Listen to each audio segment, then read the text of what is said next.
ready for you. We had gone over some stuff last week on Monday's Gemstone Discovery show at noon and went over pearls because pearls are the birthstone of the month. And it's pretty rare that we get pearls in loose that aren't already strong, aren't already set. But that's kind of thing we want to highlight that because when I say it's rare that we get them, the ones that we're going to show today are extremely rare and very, very excited. I think almost everything that we have in the show today is pretty rare, even birthstones, everything to do it. So we're not even going to hesitate. We're going to get going because it's really exciting. And we want to show you everything that we have to offer because if your birthstone is June or you know someone whose birthstone is June that matters in your life, everyone should own their own birthstone at some point. Mine's ruby. I have some glass-filled ruby rings that I wear, but everybody should own their birthstone in some way, shape, or form. So the first thing that we're going to show you is Brazilian alexandrite. Now, these are smaller because it's Brazilian alexandrite, super rare, currently not being mined in any capacity. I spoke with someone last year at one of the trade shows that I was at who specializes in Brazilian alexandrite. And they told me with all certainty, I would buy every bit of Brazilian alexandrite that was put in front of me because it commands such a price. It's such a high price for something that isn't currently being mined. It has great color change to it, full color change. If you click on the little box and it'll take you to the website and you'll see both pictures, you will see, the green or bluish green that you're seeing on the screen. And then you'll also see that really nice, deeply saturated, reddish purple. So on this stone in front of you, it's a 29-point cushion. So it's under a half a carat. It is on the smaller side.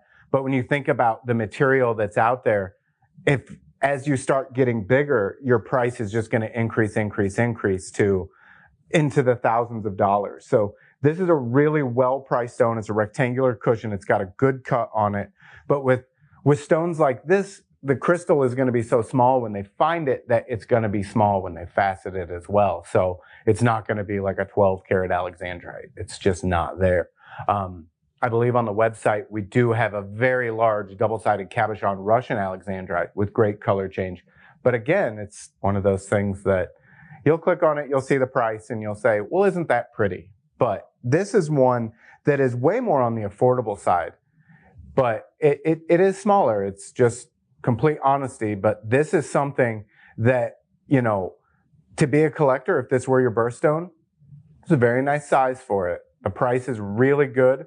It has really good color change. And like I said, with this not being mined currently, it's something that over time is probably going to increase in value a bit and demand.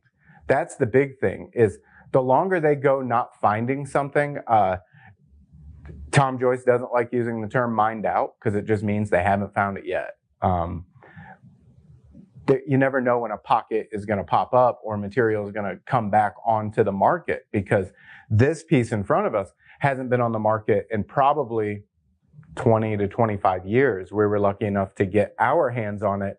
So now we're bringing it to you. So it's back on the market. That's a big deal in the gem world to bring stuff back to the market because if it hasn't seen the light of day for a while, good. The prices tend to be lower because they're trying to get back what they put into it. So it's really nice to find old material and put it back out. We were having a conversation about when rubellite tourmaline was really first discovered, like the biggest pocket of it.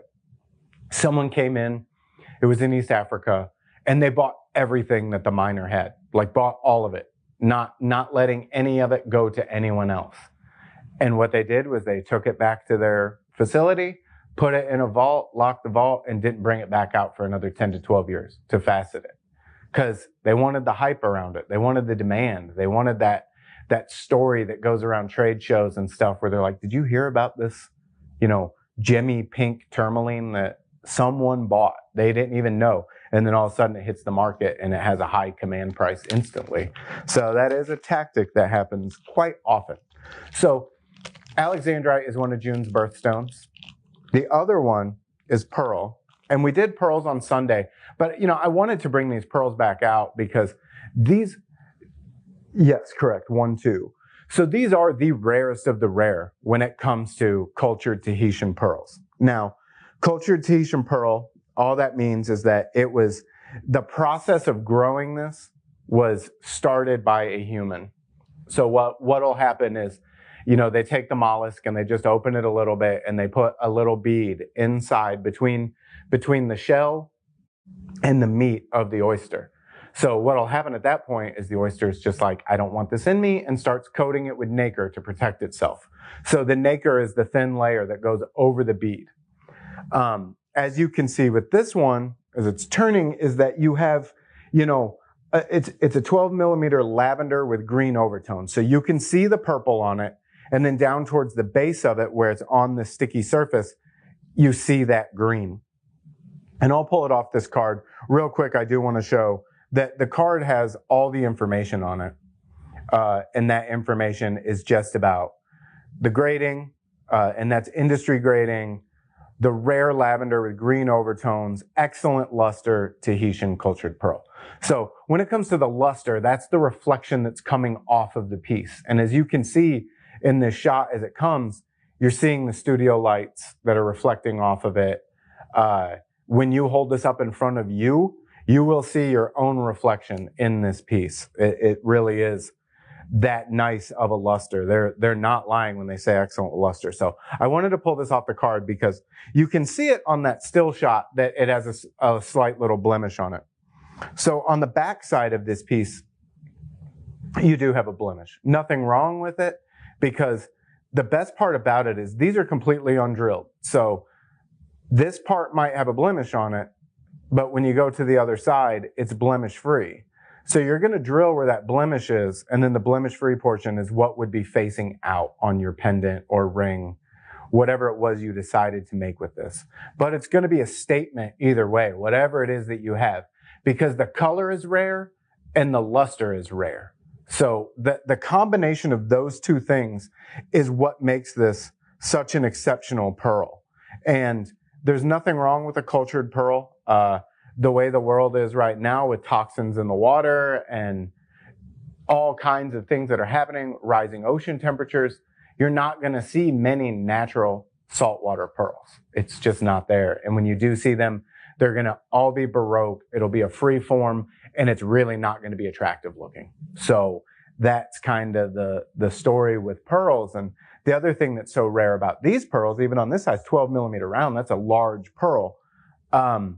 The water temperature, the amount of oysters that it has to go through to achieve this size, it really is a laboring process. It could take a matter of years to get a pearl this size. So once you start getting above 10, it starts becoming more and more rare on that size. And you can see it on the jewelry.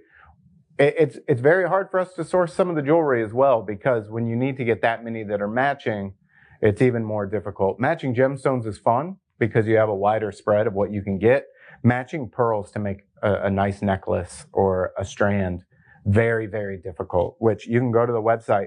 We also have some temporarily strung cultured Tahitian and South Sea strands.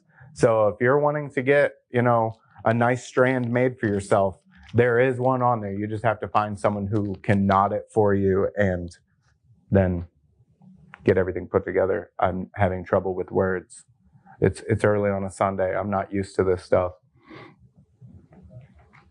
Yeah, and definitely, that's a great point, Shane. Don't forget about Shauna and Mark. They're every Wednesday at 6:30, right, Shane, I believe?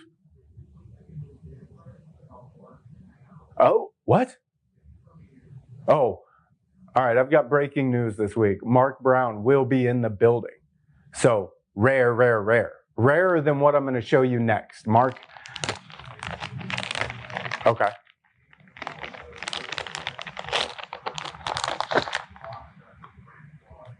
Okay.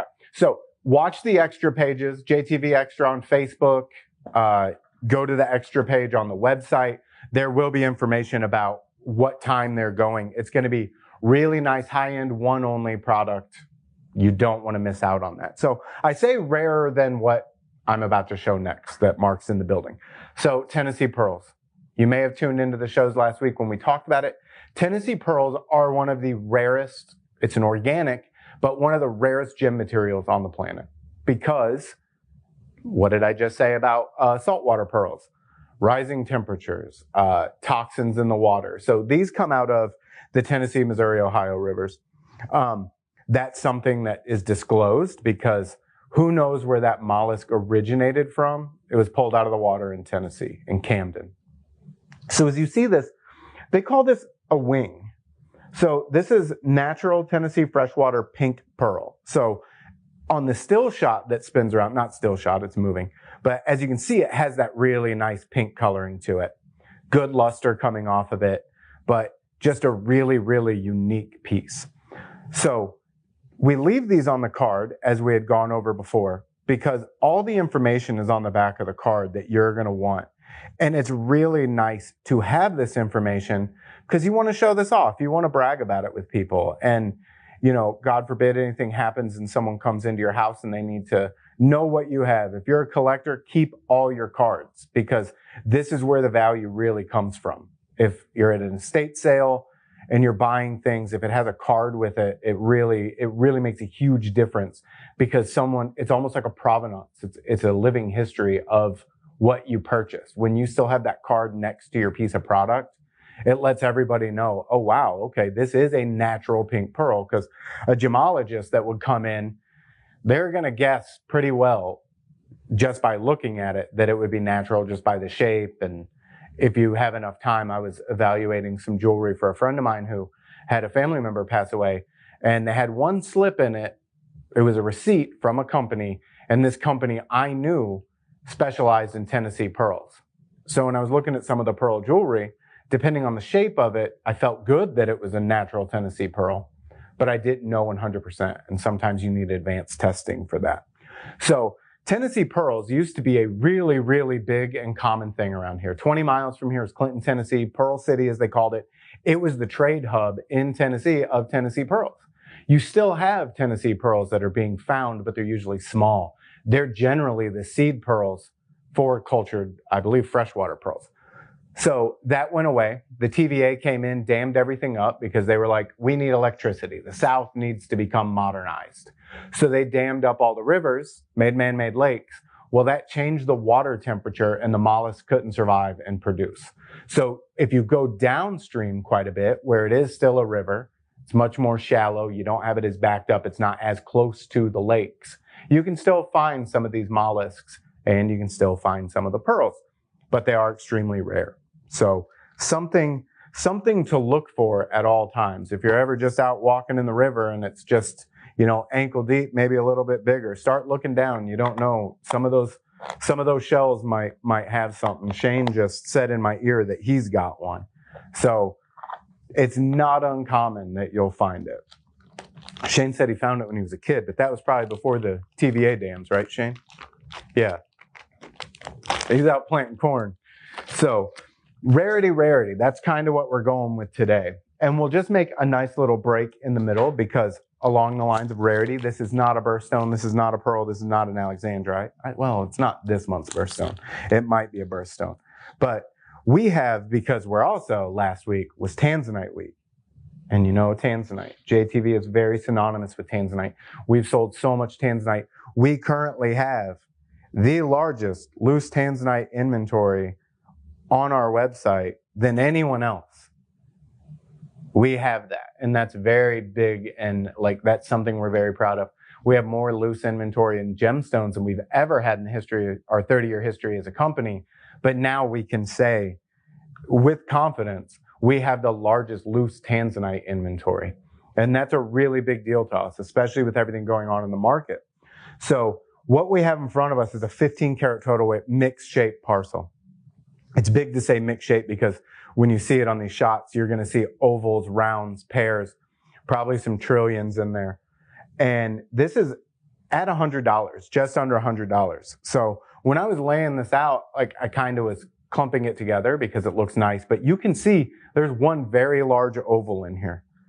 And I was even kind of taken aback at the size of this because it's a decent sized stone. It really is. And it's a lighter color. Nothing wrong with that because when you see a parcel this size, if you had all that gemmy royal blue color, especially at 15 carats total weight, you're looking at anywhere between $500 and $700 a carat retail. So this would be quite an expensive parcel if it was all that really, really gemmy color.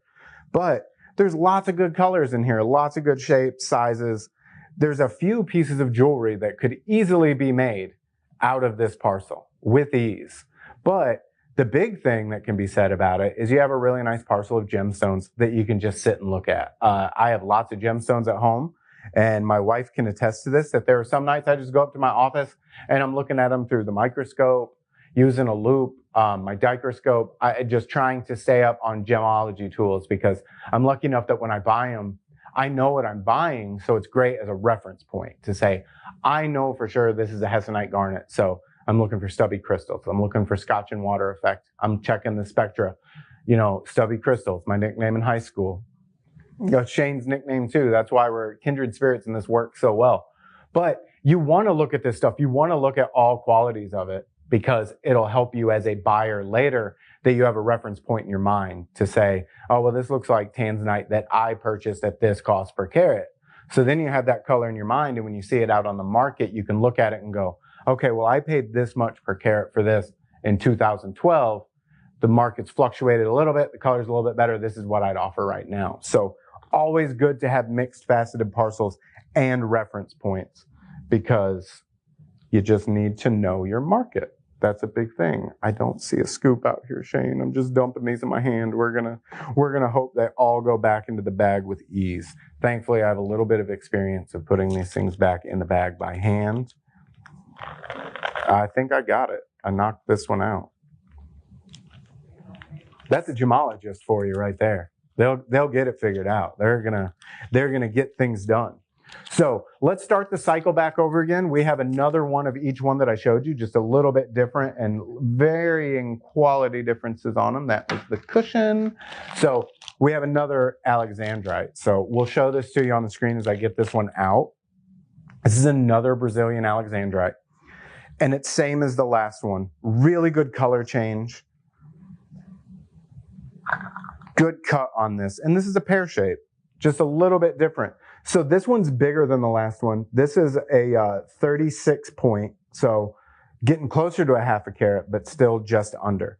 Now, I love this stone because of the color that's coming off of it. And this is another one that you could do the same thing. Microscope, check the color change, look for fluorescence. I did not bring my fluorescent light. I could have showed you that these will fluoresce a nice red color because of the chromium in it. Lots of chromium. But it's just unique in its shape. I don't see a lot of pear-shaped alexandrites. It's not to say it doesn't happen. You usually see a lot of ovals and cushions. But this is a really good one. Has a decent cut on it. Has inclusions to let you know it's natural. And the color change is spectacular. So just click that link, go to the page, and you can look at the pictures to see that color change. It really is striking when you do see nice alexandrite that will have that color change, because the color change is what you want. If you don't, you pretty much have chrysoberyl. And again, nothing wrong with that. It just adds to your collection. You have another unique stone in there. And this one, it's a 4.91 by 3.39. So good size for what it is, especially for Brazilian. And like I had said before, we would have been able to middleman this and sell this all in one lot to a dealer that hits a lot of the trade shows, because Brazilian alexandrite is in very high demand, all because it's not currently being mined.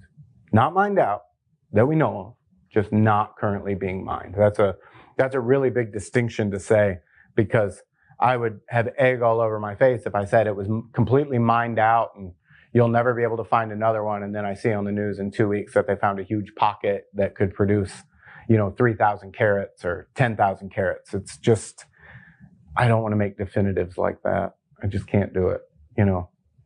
You'll come after me, and we're not doing that today. I know Gabi will be texting me and telling me that's not what you told me last week. So we're not doing that. It's just currently not being mined. And there's also times like, what's the value in looking for it and searching it? If the price is being commanded so high right now, why go out and look for more? Because you're spending your profit to go look for that. They might just sit back and stack it and do it that way. But right now, they're just not seeing it. It's like Bixby there in the Wawa Mountains. I saw that someone had bought that mine, but that's going to be extremely expensive because it's extremely hard rock mining. So I hope they find something. I really do, because I would love to get my hands on it and sell it, because to be able to provide to collectors and passionate gemstone people gemstones that are highly sought after, it just warms my heart. It makes my day. So when I get pictures from people that they send it to me, I'm on JTV _ Tom Joyce on Instagram. I do also have a Facebook page, JTV Tom Joyce. Come see me. Leave pictures of anything that you purchase from me. I know Beth told me that she bought one of the Tennessee pearls and she loved it. So please send me a picture of anything that you're doing, anything that you have. If you have a pearl, if you have an alexandrite, show me the one you have. I would love to see it. And when we talk about what we're going to do next week on shows, send me mineral specimens of what you have or something you would like to see me show, because there's a good chance we can do it. So I want to make collectors, and I want to provide already collectors with really, really good material, because, you know, everyone's proud of their collection. I'm super proud of mine. I'll actually put on both my Facebook and JTV page a picture of my mineral cabinet and some of my favorite specimens.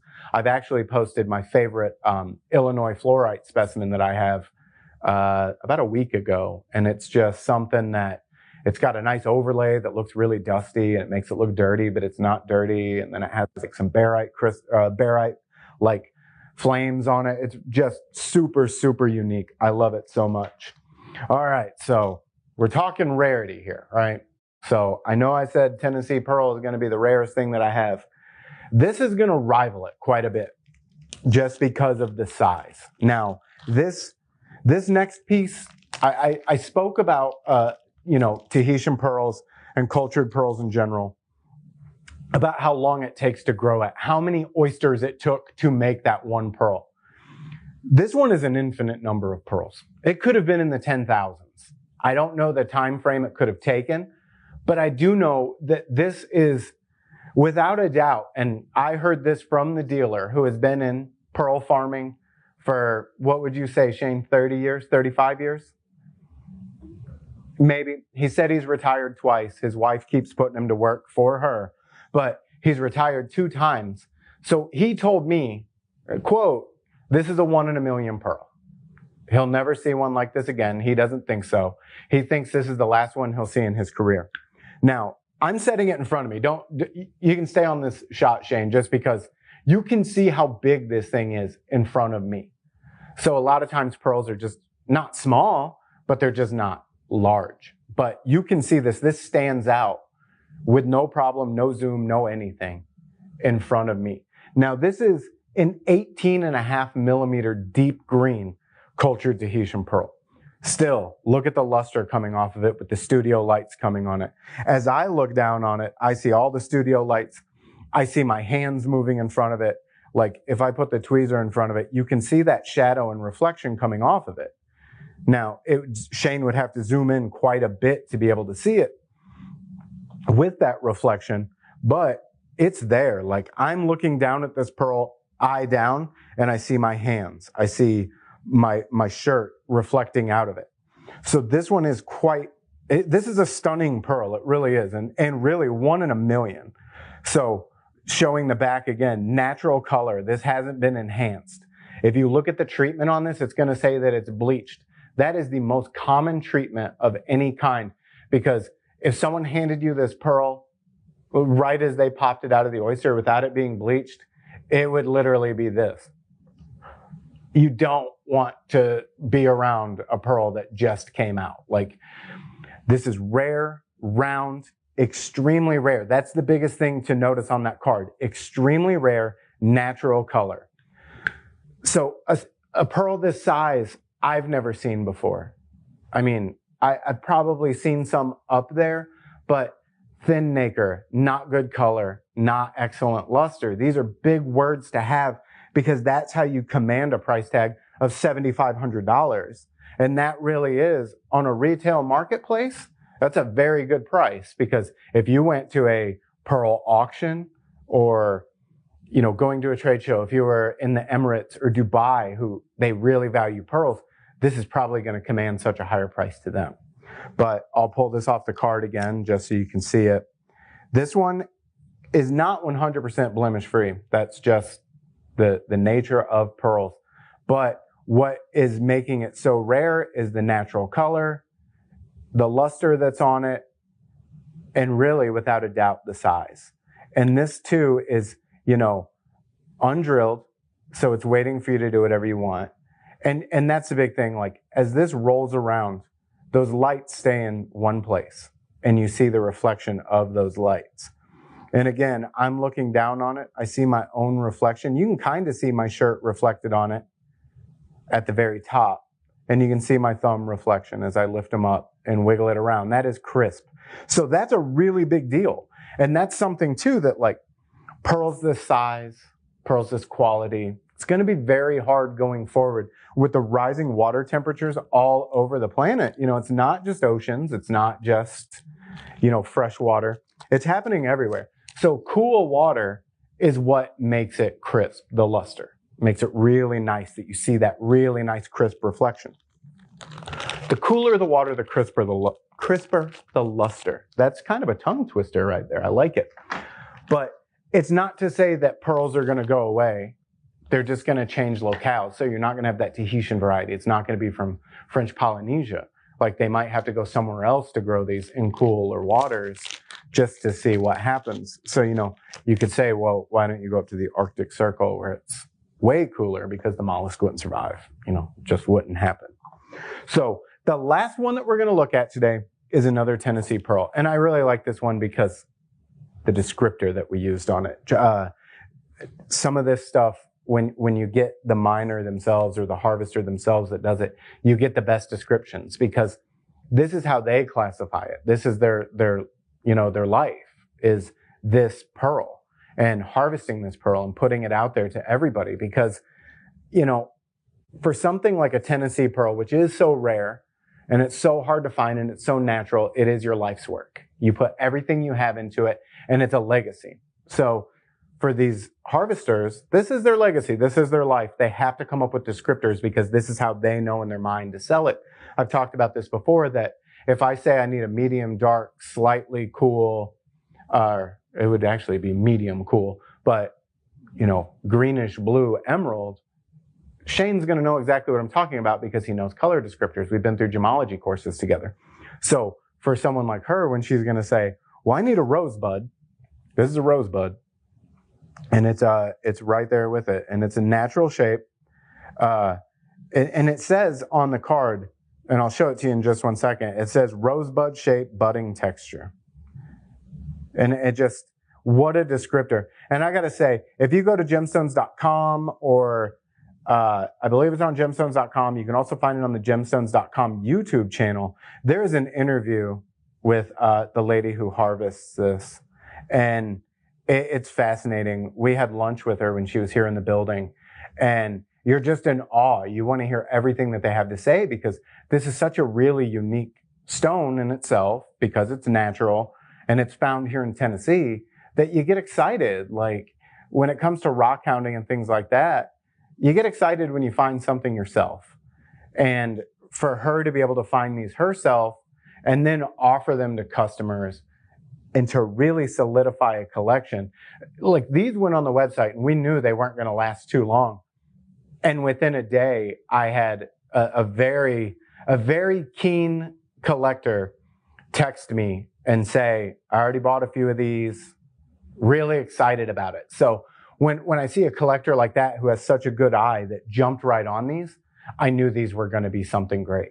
And without a doubt, that's what gets me excited. Is I love all gemstones. There isn't a gemstone I don't like, but I really like just that really, really rare that not everyone else is going to have. Like, it's kind of rare that you are able to get something like this and then you have it in your collection. And, sometimes when you talk to people and you say, well, no, I have a natural pearl in my collection, they're not going to believe you just because they know what they know about pearls. It's out there. They're available. And thankfully, they're here on our website being provided to you. Jay Boyle made this happen, and we're just very excited that, we have these able to offer, and you can make your collection even better than it was today.